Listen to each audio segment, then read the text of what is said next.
చరిత్రలోనే ఇద్దరు వీర వనితలు వీర తిలకం దిత్తి సత్తా చాటారు. ఇద్దరు మహిళా ఆర్మీ అధికారులు ఆపరేషన్ సింధూర్ పై బ్రీఫింగ్ ఇచ్చారు. ఈ దాడి ఎందుకు జరిగింది, ఎలా జరిగిందని పూసగుచ్చినట్టు ప్రపంచానికి చాటి చెప్పారు. ఈ ఇద్దరు మహిళలు మామూలోళ్ళు కాదు. వాళ్ళ ట్రాక్ రికార్డ్ చూస్తే ఎవరైనా అవాక్ అవ్వాల్సిందే. ఆపరేషన్ సింధూర్ పై విదేశీ వ్యవహారాల శాఖ కార్యదర్శి విక్రమ్ మిశ్రీ మాట్లాడారు.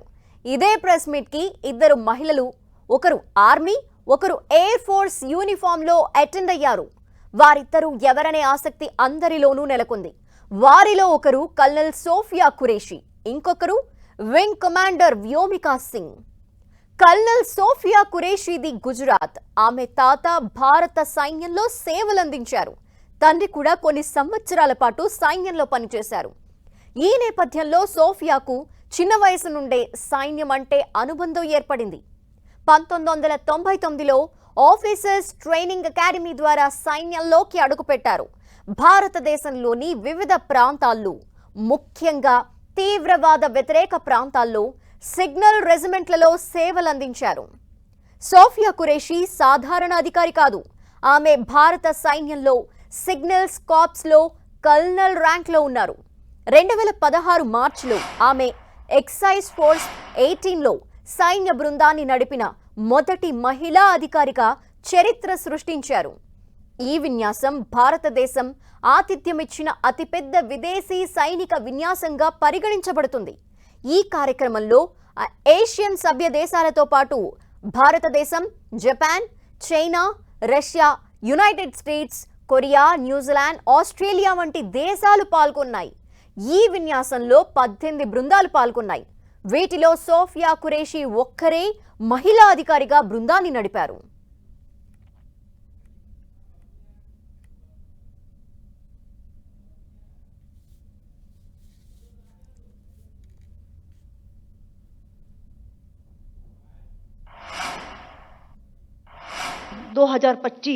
की रात 1:05 से 1:30 बजे के बीच भारतीय सशस्त्र बलों द्वारा अंजाम दिए गए ऑपरेशन सिंदूर के बारे में जानकारी देंगे। ऑपरेशन सिंदूर 22 अप्रैल को पहलगाम में हुए विभत्स आतंकवादी हमले के शिकार मासूम नागरिकों व उनके परिवारों को न्याय देने के लिए लॉन्च किया गया था। इस कार्रवाई में 9 टेररिस्ट कैंप्स को टारगेट किया गया और पूरी तरह से इसे बर्बाद किया गया। ఇటు wing commander Vyomika Singh air force లో పనిచేస్తున్నారు. యుద్ధ హెలికాప్టర్లు నడపడంలో ఆమె ఎక్స్పర్ట్. 2500 గంటలకు పైగా యుద్ధ విమానం నడిపిన అనుభవం ఆమె సొంతం. ఎత్తైన పర్వతాలు, అలాగే సముద్ర తీరాలు లాంటి భిన్న వాతావరణాల్లో కూడా ఆమె సమర్థంగా హెలికాప్టర్స్ నడపగలరు. చాలా రెస్క్యూ మిషన్స్ ని ఆమె లీడ్ చేశారు. కశ్మీర్, అరుణాచల్ ప్రదేశ్లో అత్యవసర పరిస్థితులు, వరదల వంటివి వచ్చినప్పుడు ఆమె సహాయక చర్యల్లో పాల్గొన్నారు. వ్యోమికా సింగ్ కు 6వ తరగతి నుంచి తనకు పైలట్ అవ్వాలని ఆశ ఉండేదని ఒక సందర్భంలో ఆమె చెప్పారు. అది వయసుతో పాటు పెరుగుతూ వచ్చింది. ఇంజనీరింగ్ చదివేటప్పుడు పైలట్ అవ్వటానికి కావలసిన ప్రిపరేషన్ అంతా చేసుకున్నారు. ఇంజనీరింగ్ పూర్తయ్యాక సైన్యంలో చేరారు. యుద్ధ హెలికాప్టర్ నడపడం అంటే సామాన్యమైన విషయం కాదు. కొన్నిసార్లు సెకండ్లలో నిర్ణయాలు తీసుకోవాలి. ప్రకృతి నుంచి పొంచి ఉండే ప్రమాదాల్ని దాటుకుంటూ వెళ్ళాలి. అయినా కూడా తను ఎక్కడా వెరవకుండా సేవలందిస్తున్నారు.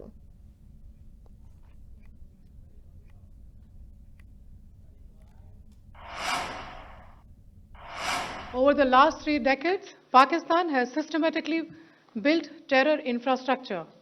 It is a complex web of recruitment and indoctrination centers, training areas for initial and refresher courses, and launch pads for handlers.